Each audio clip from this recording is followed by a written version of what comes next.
Pour commencer, Immaculée, on va prendre la méditation d'aujourd'hui.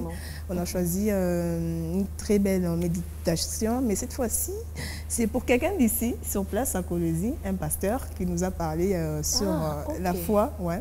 Un pasteur, la foi, elle est vraiment importante pour la vie d'un chrétien. Josué Nawezi qui nous parle sur ce sujet-là. On va suivre cette très belle vidéo et on se retrouve juste après.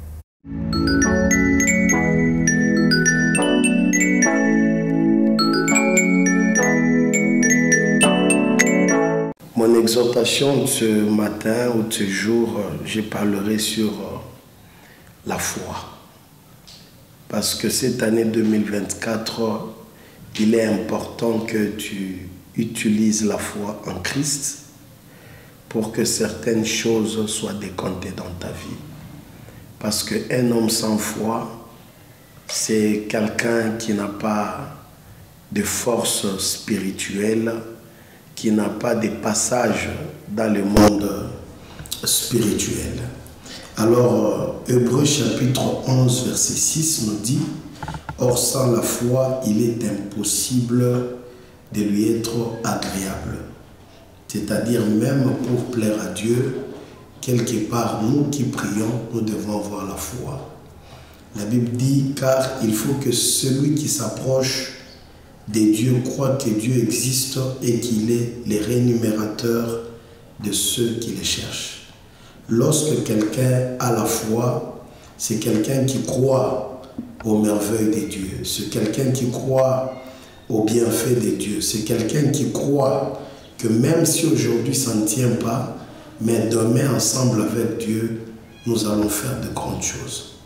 Alors cette année 2024, il est très important que toi, en tant qu'enfant de Dieu, tu vives selon la foi.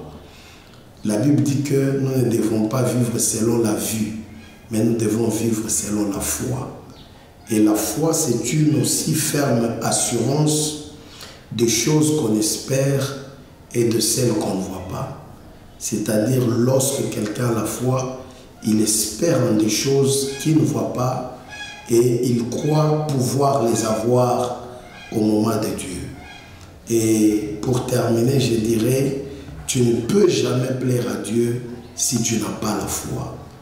Il y a des gens qui croient que marcher dans la crainte de Dieu, c'est seulement éviter de fréquenter les boîtes, éviter d'insulter, éviter de se prostituer.